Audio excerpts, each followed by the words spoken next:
We're going to talk about EMP, the threat to America from an electromagnetic pulse. It's not just the threat of an electromagnetic pulse that's the problem. It's really more of a problem of the fact that our power grid is so vulnerable, it's so fragile.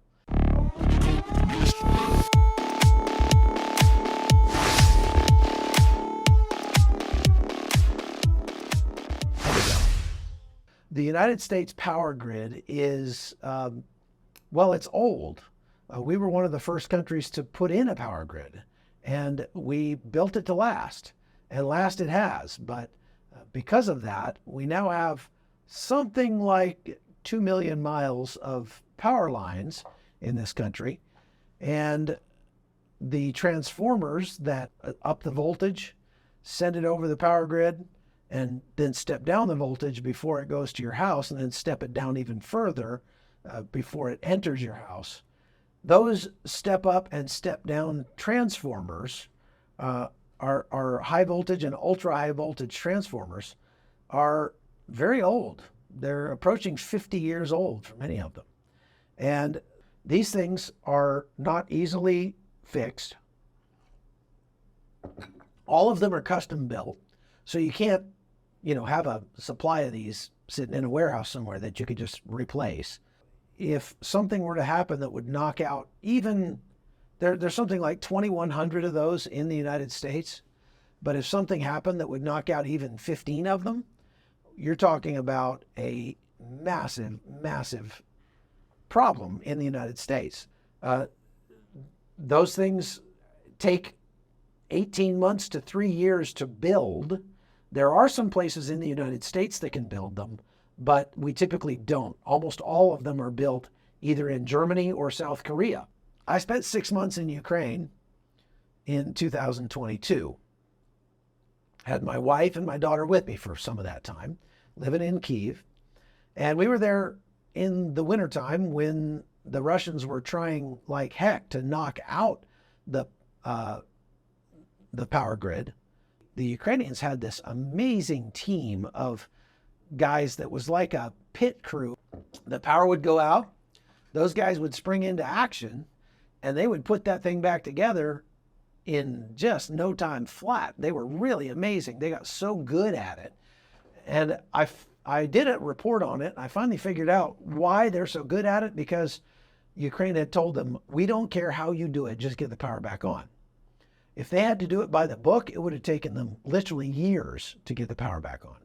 But those guys were like, taking shortcuts, taking risks, sticking stuff together with, baling wire and bubble gum. I don't know. But whatever they were doing, they were getting it back working very, very quickly. And as it worked out, their power grid never went down. We'd be out for a day here or there. Most days we would be out for several hours. We'd go out for a couple hours and we'd come back on for a couple hours, because they would switch the power grid, switch the remaining power that they were generating around. And that way nobody had to be without power for long periods of time.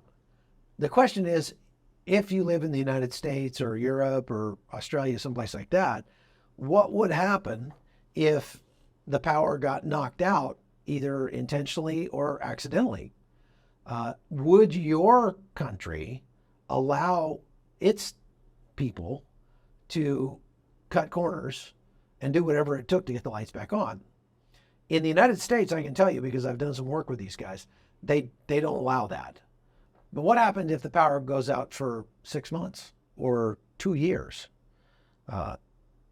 Even a 6-week power outage, which is the longest I've seen so far for many of you, it was probably localized. So that probably means that there were people bringing in supplies, bringing in food and water and gasoline for your generators and generators and things like that. But what if there were no generators? What if all the generators got fried? And what if there was no help coming because everybody was in the same boat? With an EMP event, what we're talking about is not a localized power outage necessarily. It couldn't very well be a generalized power outage, and not just anything that, needs electricity from the grid. We're talking about anything that needs electricity at all. Anything that is not hardened against an EMP would be fried in an EMP. What happens if it's done intentionally?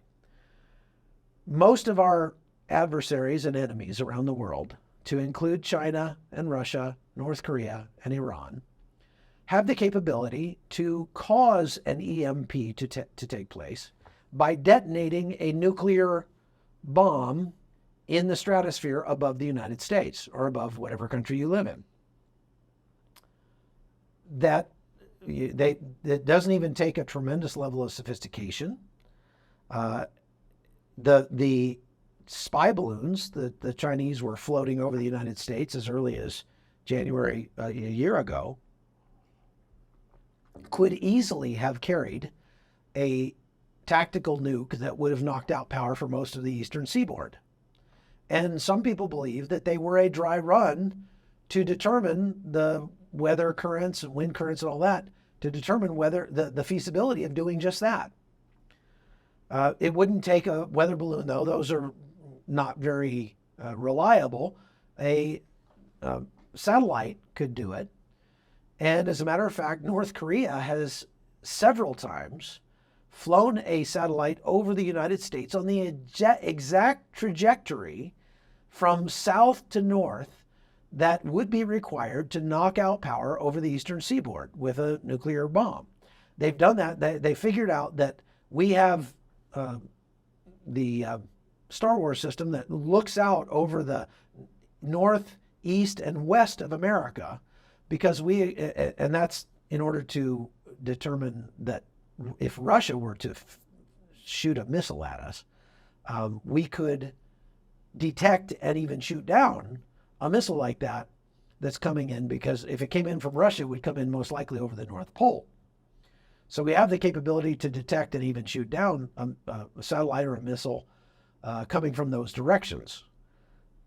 The North Koreans figured that out, and they flew a satellite over the United States from south to north, where we do not have the capability to shoot it down. And they've done it multiple times. Now ask yourself, why would they go to the hassle and the expense to do that? It was a dry run. It was a dry run. It could be possible for them to do that in such a way that we couldn't determine who it was that did it. And if they were to pull that off, then that means the United States would not be able to retaliate. If we can't retaliate, then we can't deter that sort of shenanigans from happening at some point in the future. It's only the deterrent effect of us saying that we will, turn your country into slag if you do something like that to the United States, that keeps our adversaries from doing it. But if they could find a way to do it where we couldn't determine if it was Iran or Russia or China or North Korea, or some terror group like Hezbollah, then we wouldn't be able to deter it. We wouldn't be able to respond. And that would be a real problem, obviously. And so if they were to detonate something like that, it would cause an electromagnetic pulse over the United States and would knock out power to tens of millions of people or more. Now, that could still be considered a localized power outage, and that's the kind of thing that, if it knocked out power on the eastern seaboard, then we'd be able to truck stuff in from the west to get at least food and medicine and things into the affected area.